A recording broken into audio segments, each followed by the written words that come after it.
وصلی اللہ علی النبی الکریم رب اشرح لی صدری ویسر لی امری واحلل عقدۃ من لسانی یفقہوا قولی.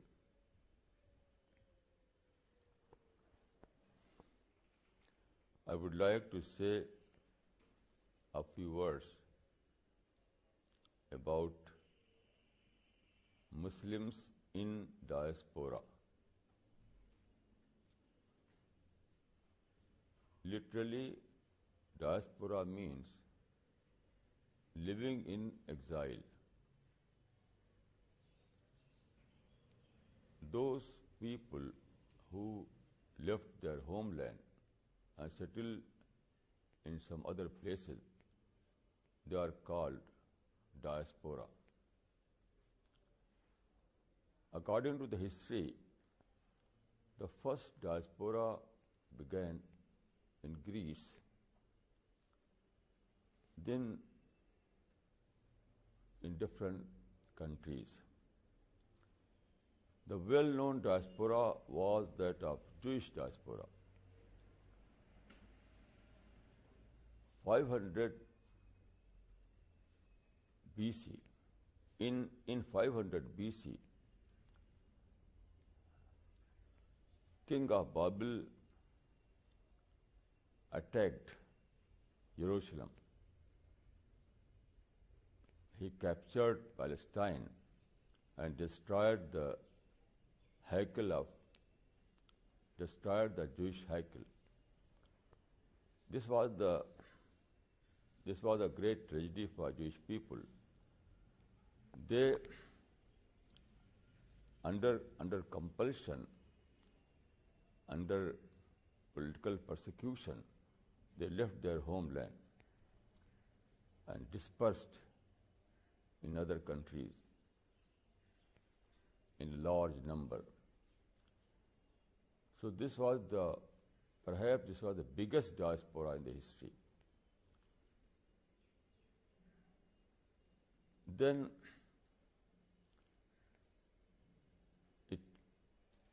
the process of diaspora continued, and also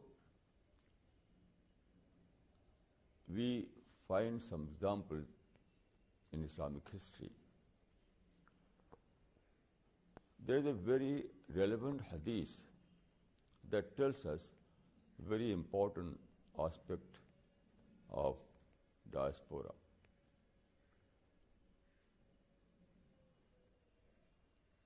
The Prophet of Islam has said, when the Prophet migrated from Mecca to Medina, he said, إِنَّمَا الْأَعْمَالُ بِالنِّيَّاتِ فَمَنْ كَانَتْ هِجْرَتُهُ إِلَى اللَّهِ وَرَسُولِهِ فَهِجْرَتُهُ إِلَى اللَّهِ وَرَسُولِهِ وَمَنْ كَانَتْ هِجْرَتُهُ إِلَى الدُّنْيَا يَصِيبُهَا أَوْ امْرَأَةً يَنْكِحُهَا فَهِجْرَتُهُ إِلَى مَا هَاجَرَ إِلَيْهِ. It means that action depends on intention. Actions depend on intention. So, whoever migrated for the sake of God, his migration is for the sake of God. And whoever migrated for material interest, so his migration is for the sake of material interest. In this hadith, the word used is hijra. Hijra literally means migration. But diaspora has the same meaning. I think that hijra, in other words, means diaspora. So, according to this hadith, there are two kinds of diaspora: negative diaspora and positive diaspora. Negative diaspora is one that is for the sake of material interest, and positive diaspora is one that is for some higher purposes, like dawa work. So all those diaspora we find in history, mostly they were negative diaspora, because there were only two reasons behind this diaspora. Either they left their homeland due to political persecution or religious persecution, and the second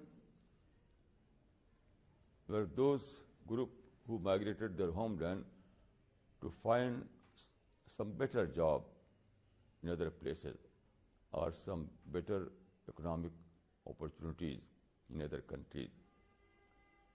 So these diaspora were negative diaspora according to the Hadith. And positive diaspora is one that is for some higher purposes, like dawa work. Here I would like to say a few words about positive diaspora. According to my study, the first positive diaspora in history was that of Abraham, Hazrat Ibrahim alayhi salam. You know, Abraham or Ibrahim was a well-known prophet. He was born in Iraq. Then he traveled several countries. He migrated from Iraq to Egypt. Then he traveled to Urdun and Palestine and Syria. And lastly, he traveled to Mecca. At that time, Mecca was a desert. He settled his family in Mecca. So this travel or migration was the first positive diaspora in history. This was completely a positive diaspora because there was no other purpose than the dawa work. Dawa work. You know, diaspora means mobility, interaction. So during all these travel, he interacted people in different countries. He spread the message of God. So it was an international diaspora, an international mobility, international dawa work.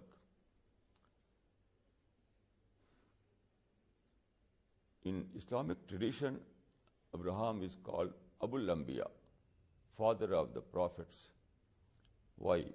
Because he was the first to set a great example for international dawa work. So,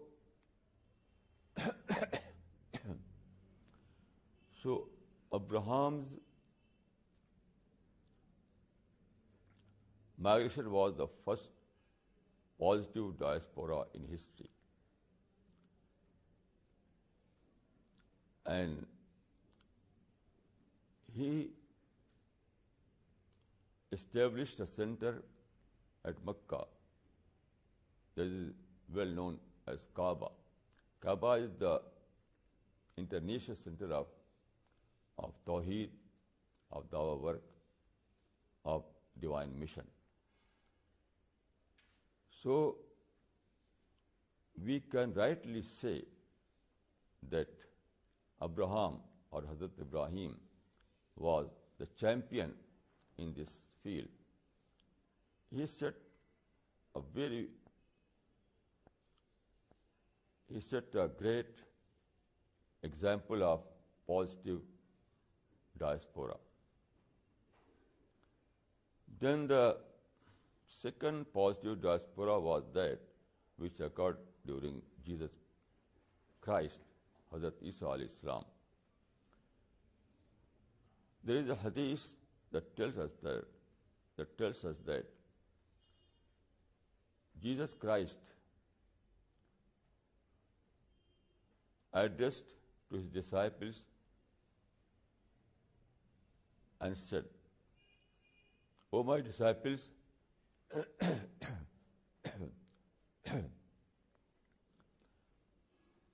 O my disciples are Hawariyin."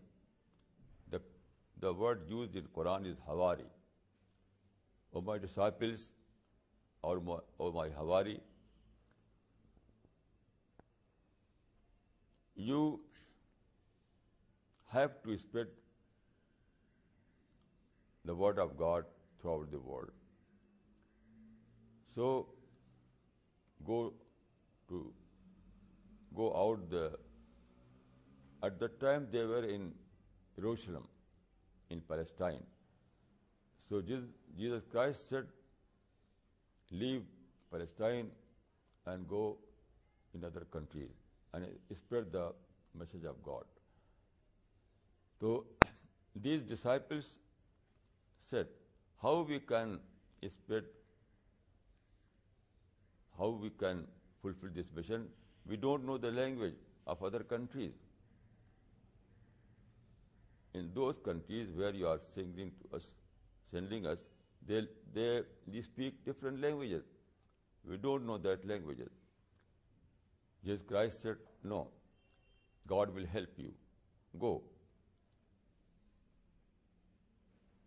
So they traveled and settled in different countries. And Hadith says that when they settled in those countries, they were able to speak the language of those people. How it happened? I think it was not a miracle. No, it was a simple phenomena, a simple historic phenomena. You know, when they settled over there, they tried to interact those people. So during interaction, rather than through miracle, during interaction, they began learning their languages. It is a natural process. Everywhere you find some people who are living in countries other than their homeland, and they speak fluently that language. How? Not by miracle. For the simple reason that when they settled over there, and so during interaction, they began learning that language. And finally, they were expert of that language. They became expert of that language. So happened with disciples of Jesus Christ. It was not miracle that they began speaking the language of those people. It was simply a social process, simply result of interaction, simply result of dialogue, simply living with those peoples. So it happened. So according to my knowledge, this was the second positive diaspora. And you know, this diaspora was a great success. Due to this diaspora, Christianity is spread all over the world. Now, Christianity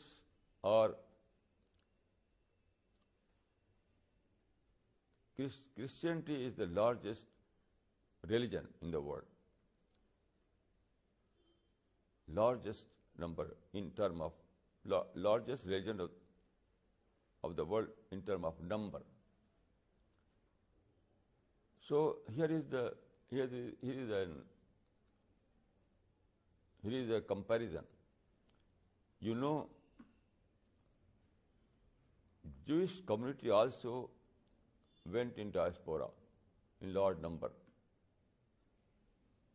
but they failed to spread their religion. Whereas you find that Christians went in diaspora, they successfully spread their religion throughout the world. Why this difference? Why Jewish people fail to spread their religion, and why Christians were successful in spreading their religion everywhere in countries? The reason is that Christianity is a missionary religion.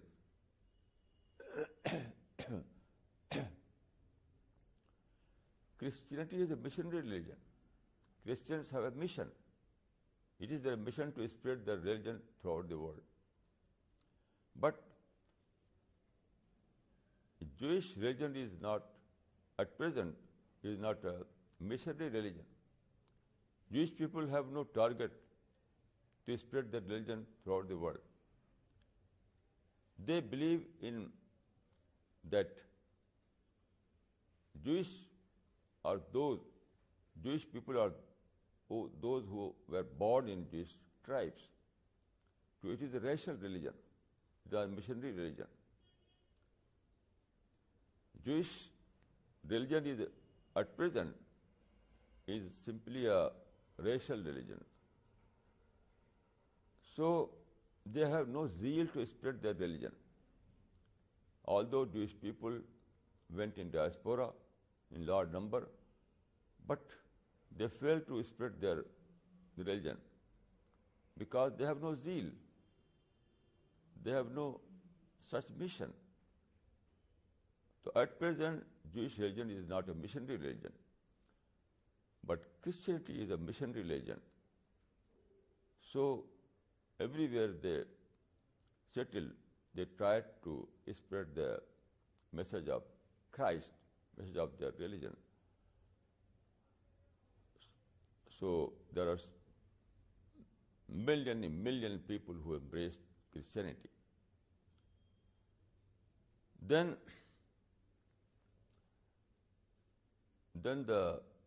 according to my knowledge, then the third positive diaspora began during the Prophet of Islam.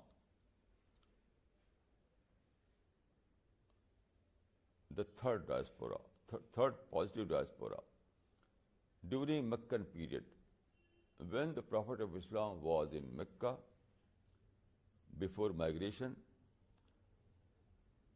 near about after 10 years of his prophethood,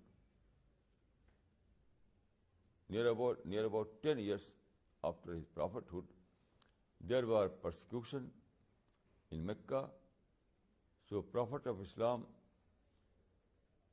asked Sahaba to migrate from Mecca and settle in Habash. So according to the record, 150 companions, men and women both, migrated from Mecca and settled in Habash, that is Abyssinia or Ethiopia. So at that time, there was a very just king ruling the Ethiopia. The ancient name is Habash. So Habash or Abyssinia or Ethiopia.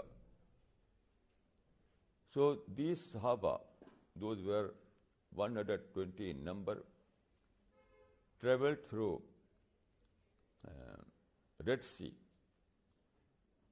and arrived in Habash and settled over there.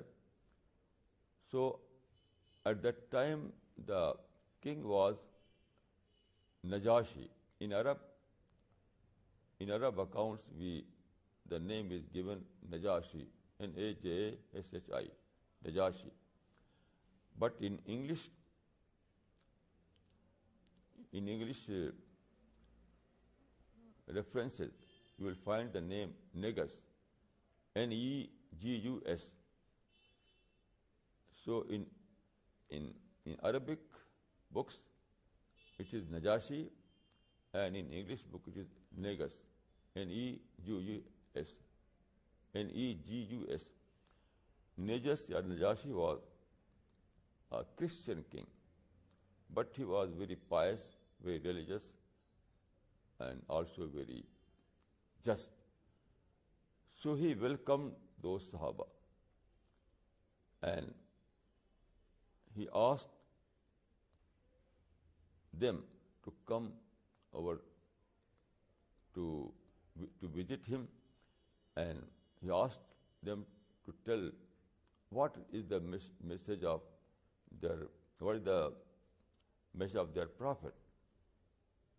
Who is the Prophet Muhammad, and what is his message? So,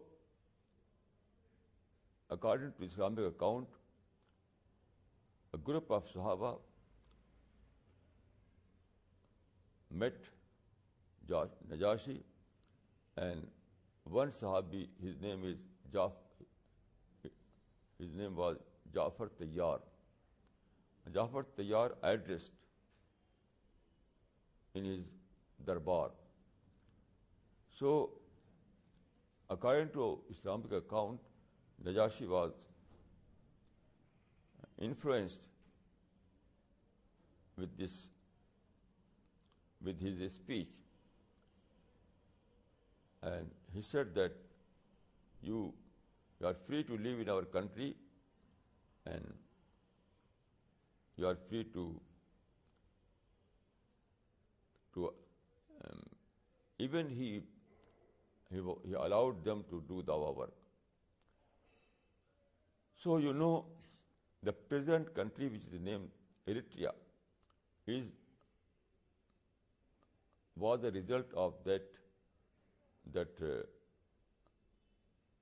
Sahabi, that positive diaspora.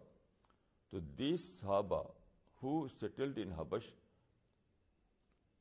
they were in eastern part of Africa, or in eastern part of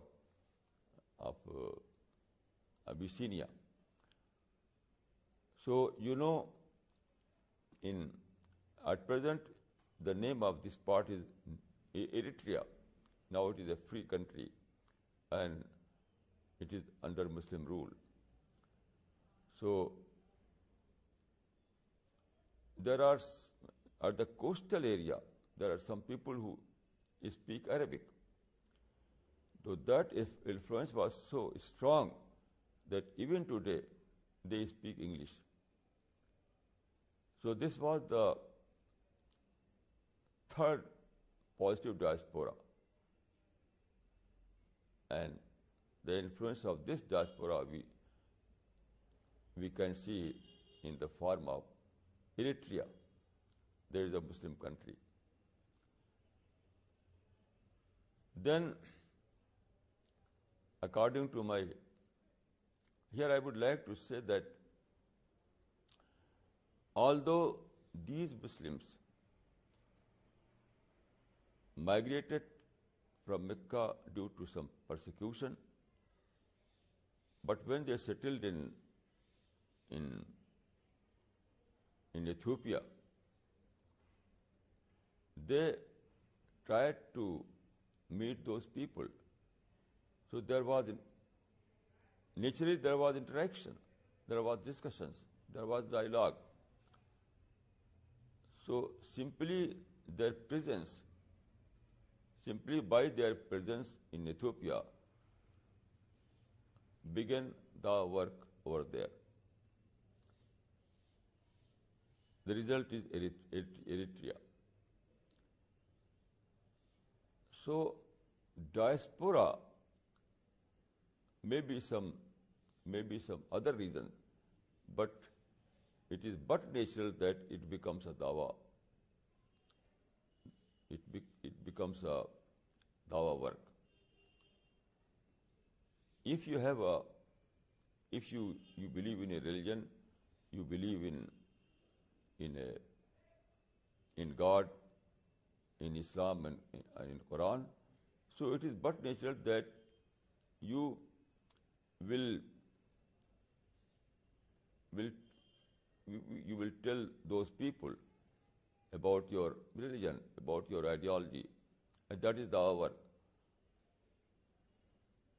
So this was the third positive diaspora in Islamic history. Then the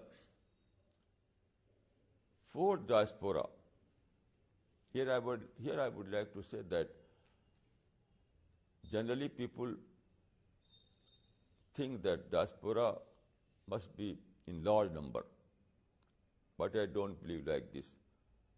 It is not number that count, it is quality that counts.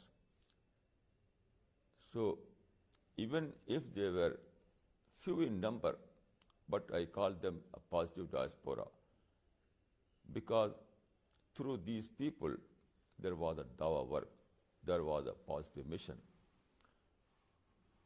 So the fourth diaspora was during Prophet. And this diaspora was from Mecca to Medina. When in Mecca there was some difficulties, some atrocities, some injustice, so Muslims, including Prophet, was compelled to leave Mecca. So they left Mecca and settled in Medina. This was the fourth diaspora in Islamic history. When these people settled in Medina, it was but natural again that dawah work began, because they were men of mission. They were believing in God, they were believing in Quran, they were believing in Islam. So when they settled in Medina, there was interaction. So during these interaction, there was dialogue, there was discussions. Through these dialogue and discussion, Islam began spreading in Medina. There is a tradition, this tells us that at some time in Medina there was a trialogue, and three religions participated in that program. One, Muslims; second, Jews; and third, Christians. So after migration, there was discussion, dialogue, and sometimes there was a trialogue, and the representative of three religions gathered in the masjid of Medina, and there was discussion, and I don't know the exact number of those people, but it was a trialogue. So migration from Mecca to Medina was fourth positive diaspora in Islamic history. And the result was great. The whole Medina was Islamized, and Medina became the center of Islam. And it was this positive diaspora that resulted into Islamization the whole Arabia. It was a great diaspora in Islamic history, as far as the result is concerned. Then there was the fifth diaspora. This occurred after the death of the Prophet of Islam. You know, before his death, Prophet performed Hajj, which is called Hajjatul Wada in Islamic history. So after performing Hajj, the Prophet of Islam addressed his companions in the Arafat, At that time, there were one 1,40,000 companions with the Prophet, or 1,05,000 Muslims with the Prophet. So Prophet addressed these Muslims in Arafat, the field of Arafat. In this speech, he said, addressing to those Muslims, that Inna Allah basani kafatan linnas fa'addu anni. O my companions, O Muslims, God has sent me as a prophet, as a messenger for all mankind. So it is your duty to spread this message to all mankind.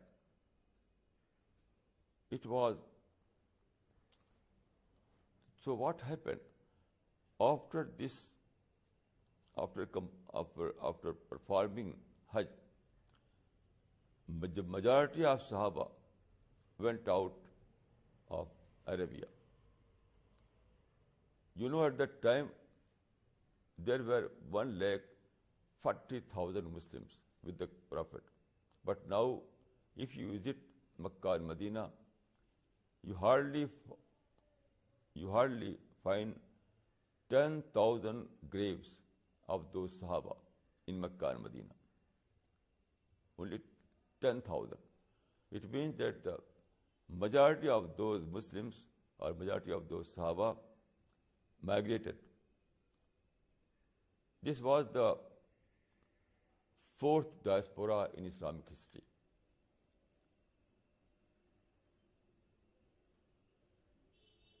Fourth or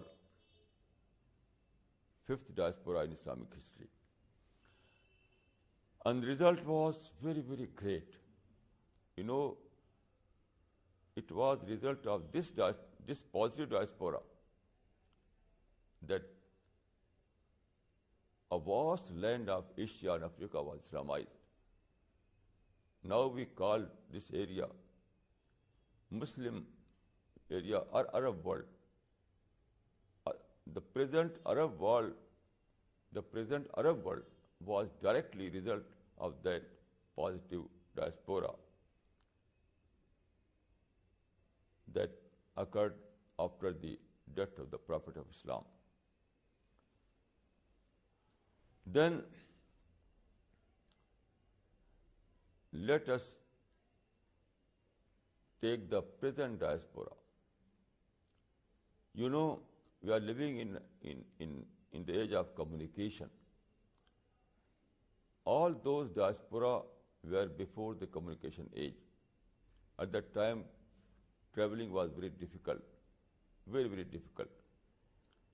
But now we are living in the age of communication.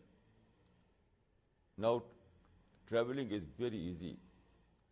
The whole world is like a global village, a single village. So now the diaspora, the phenomena of diaspora is everywhere. You can see everywhere because of the communication. So according to one estimate, there are near about 10 million Muslims living in different countries. 10 million. These Muslims left their homeland and settled in European countries or in America, in what we call developed countries. They left their homeland and settled in developed countries. Why? Because there were better jobs for them and better economic opportunities for them. So initially, this diaspora was due to find some better job, better opportunities in materialist sense. But again, I would like to say that these Muslims were having a religion that is a missionary religion. These Muslims believe in Islam. Although they migrated for some material incentive, material motivation, but these Muslims were believing in Islam. They were a believer of Islam. And Islam is a missionary religion. Islam has a mission to spread all over the world. So whenever they settled, they became a missionary, either directly or indirectly.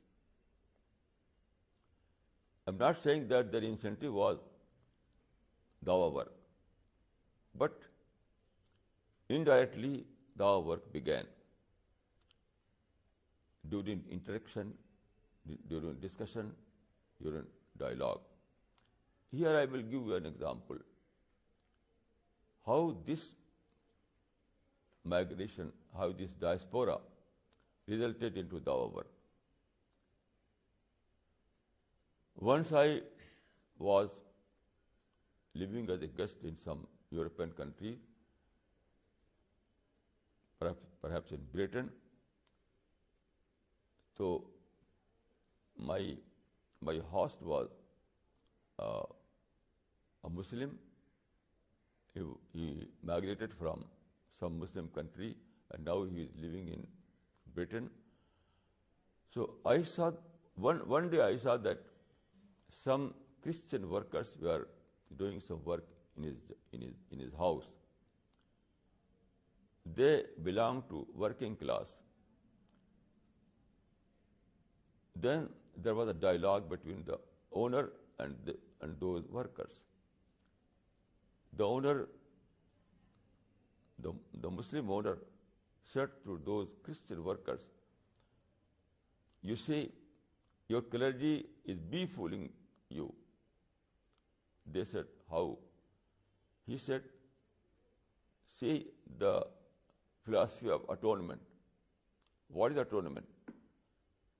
Atonement means that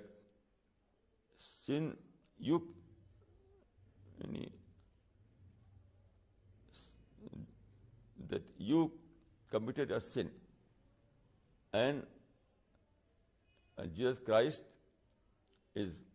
was punished for your due to your sin.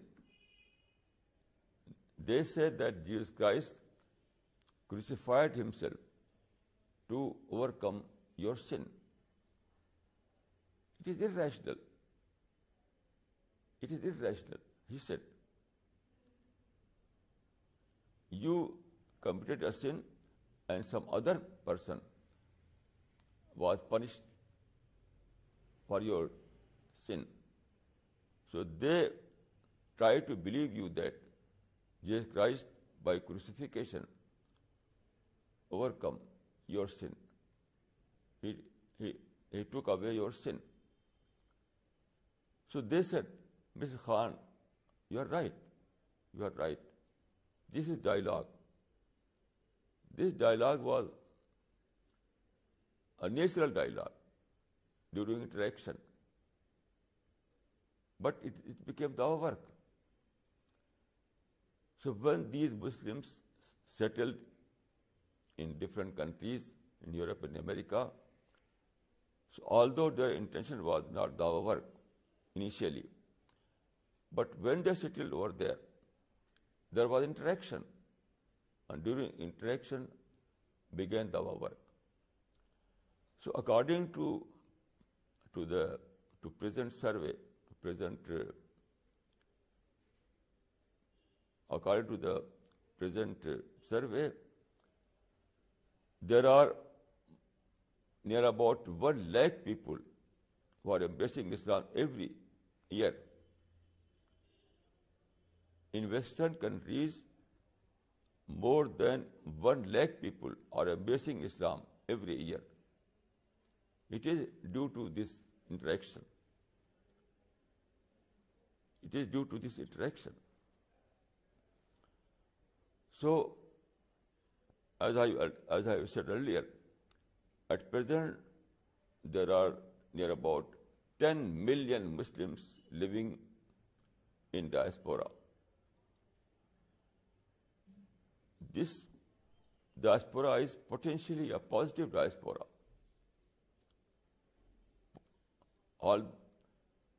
Actually, it is a diaspora, but potentially it is a positive diaspora.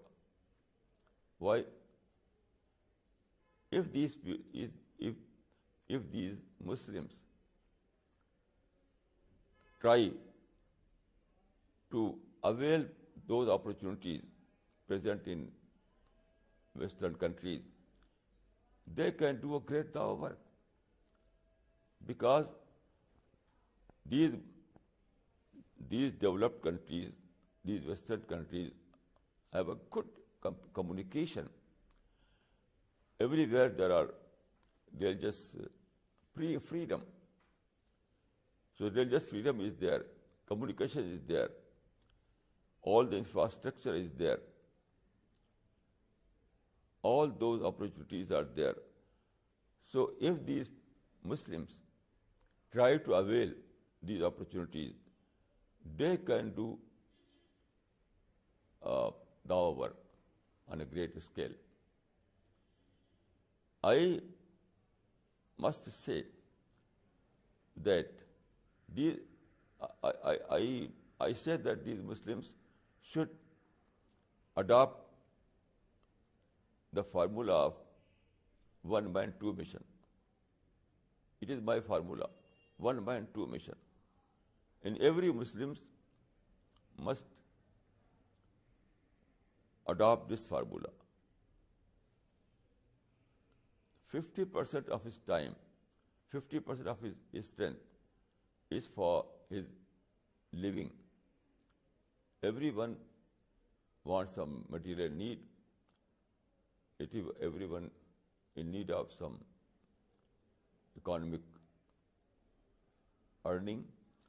So he must devote his 50% of his strength for earning and 50% for dawah work. 50% of his time and energy must be used in dawah work and 50% in his material need. So this is the formula which I may call one man, two mission. So if these Muslims who are living in Western countries as diaspora, if they adopt this formula, the result will be very, very great.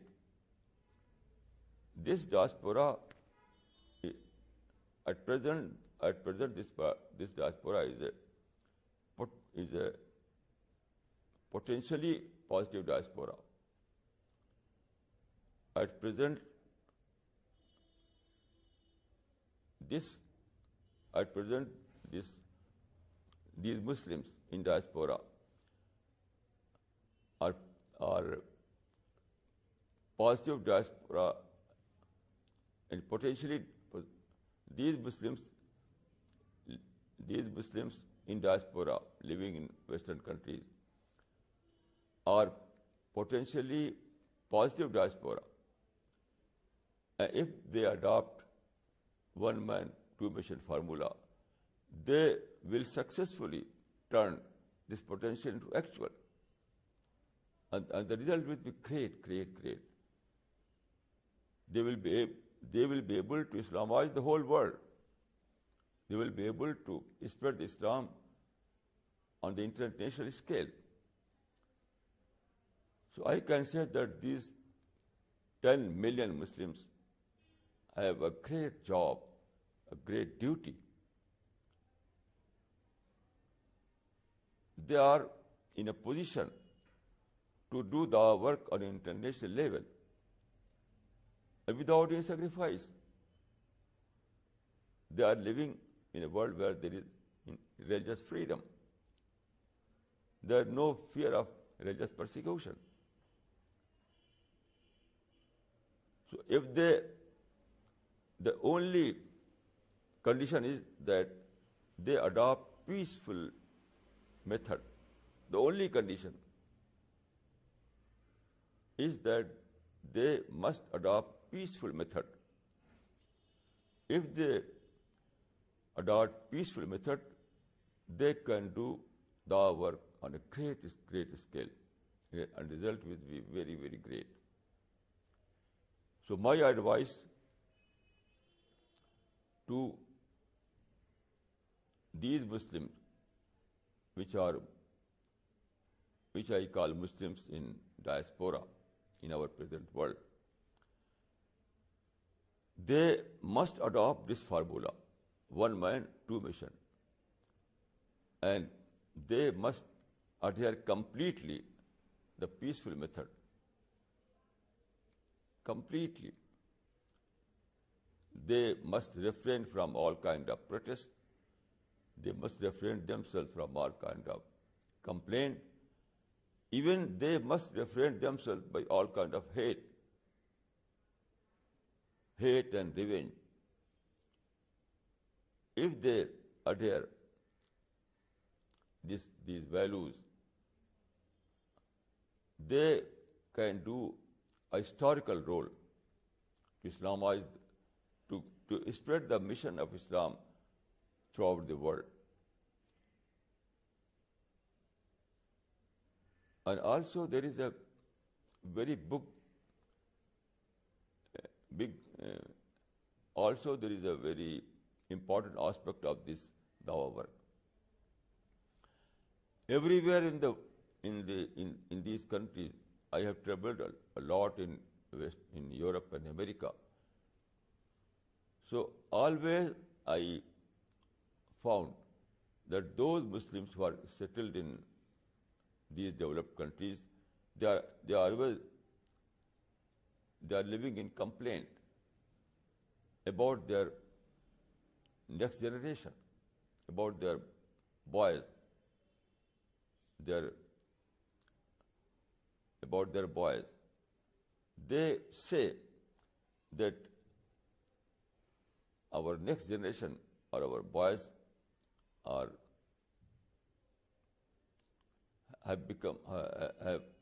don't hear our advice. They see revolt among them. Revolt. They don't adhere their advice. They are doubtful that Islam is a final truth.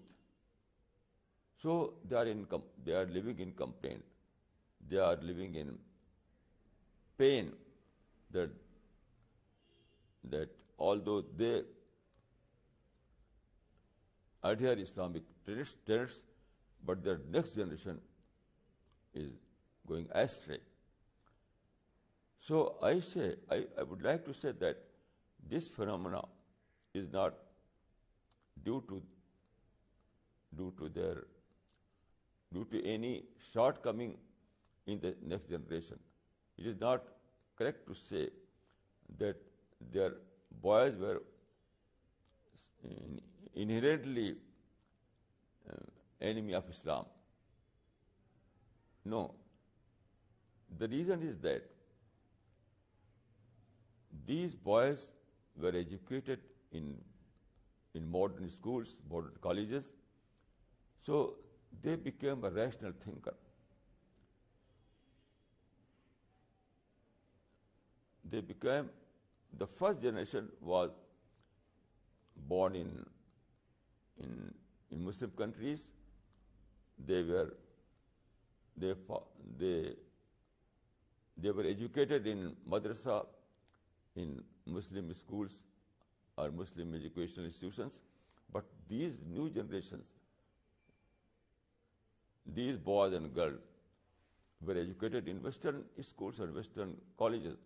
So they became irrational. It is not a case of blasphemy, but it is a case of reason. So they want to understand Islam in rational term. They want to Islam in scientific term. So if you adopt this 2-point formula, you become a dai, and also you will try to acquire those knowledge, scientific knowledge, because a dai needs to know the mind of Madhu when you will try to address those people who are living in Western countries, those and they think in scientific terms. So you will be compelled to learn these disciplines. You will prepare yourself to address those people, and thus you will become a scientific dai. Thus you will become a scientific dai, a rational dai, a logical dai. And then you will be able to address your boys and girls also. Your boys and girls are in need of someone who may address them in rational terms. So if you adopt this formula, you will try to become a dai, a modern dai in modern sense. You will prepare yourself. You will prepare yourself to become a scientific dai, to become a rational dai. And when you are a rational dai, and when you become a rational dai, a scientific dai, you will also be able to address your boys, your girls, your next generation. So I think that this is not only our work, but is also a solution for your problem. On one side it is our work, and on the other side it is also a solution to your problem regarding your generation, your coming generation. So I advise these Muslims in diaspora who are living in Europe and America to adopt Dawah mission, Dawah culture. This is a very great job. If you adopt Dawah culture, if you adopt Dawah mission, you will be rewarded paradise. In present world, you will find a solution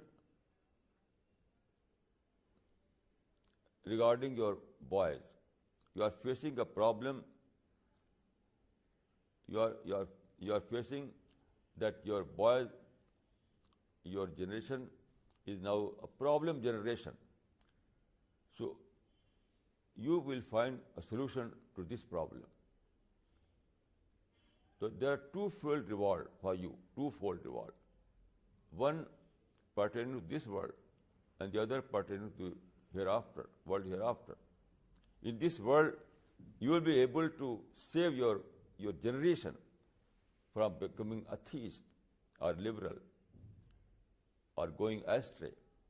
And in the world hereafter, you will be rewarded paradise. A paradise is the greatest reward.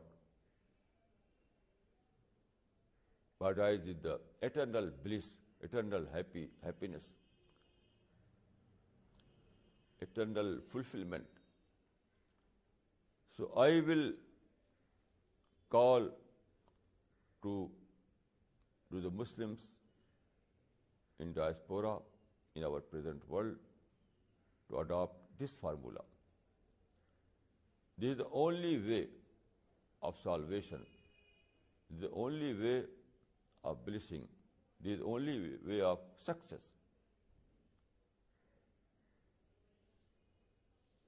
I think that my call will be receive positively. I think that those Muslims living in diaspora will hear it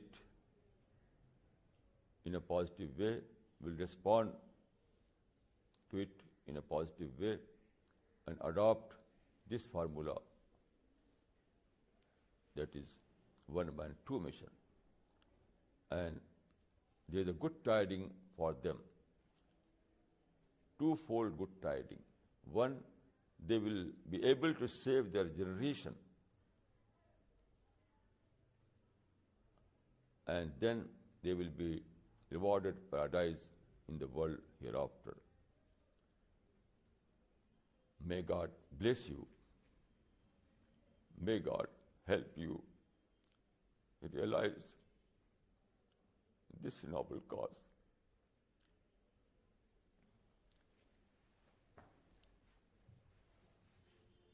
Diaspora literally means living in exile. In other words, you can say diaspora means mobility. Mobility. Traveling to other countries. So although it is a mobility in some other purposes, but when a man of mission travels, he becomes a da'i. His movements become a dawa work. So I think that there are two kinds of dawa work, local and international. When you say dawa work, it means local dawa work. And when I speak about Muslims in diaspora, I speak about international dawa work. So international mobility means international dawa work. And diaspora means international mobility, and international mobility means international dawa work. So I think that dawa work and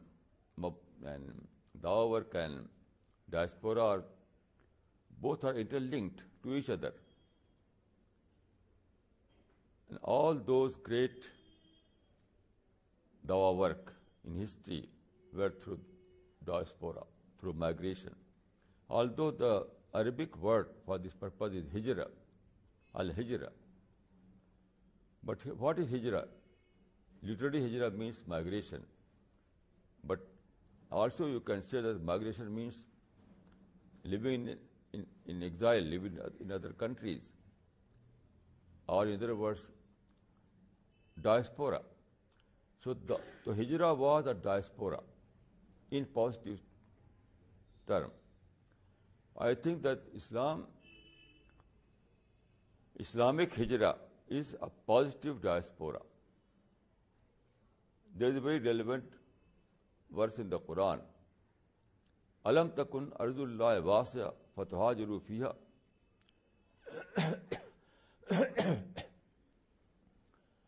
Alam takun ardullahi wasi'a fatuhajiru fiha. In this verse, Quran addresses to those Muslims who were complaining that they are living in persecution. So Quran says that earth is a vast, very vast. If you are facing some persecution in your country, in your place, why not to migrate and go and settle in some other countries, in some other part of the world? So it means that Quran itself says about diaspora. Alam takun ardullahi wasi'a fatuhajiru fiha. Here the fatuhajiru means diaspora, international mobility. So I think that at present we have a great opportunity. At present there are near about 10 million Muslims in diaspora. They are living in countries, in developed countries like Europe and America and other part of the world. So these Muslims are called Muslims in diaspora, but at the same time they may be called international da'i. They can do international dawah work. And if they engage themselves in dawah work, there will be miraculous result. Miraculous result. Islamic dawah will flourish in every part of the world, in every country, in every city, everywhere in the world. So I think that those Muslims who are living in Western countries or in developed countries, they are in a very, very advantageous position. By doing the work, they can secure their paradise in the world hereafter. And at the same time, they can spread Islam. They can fulfill the target that the Prophet of Islam has said, that the time will come when the word of God will enter in every house, big and small. So I think that this target will be fulfilled through these Muslims who are living in diaspora. So, अब इसके बाद उर्दू को लेना है.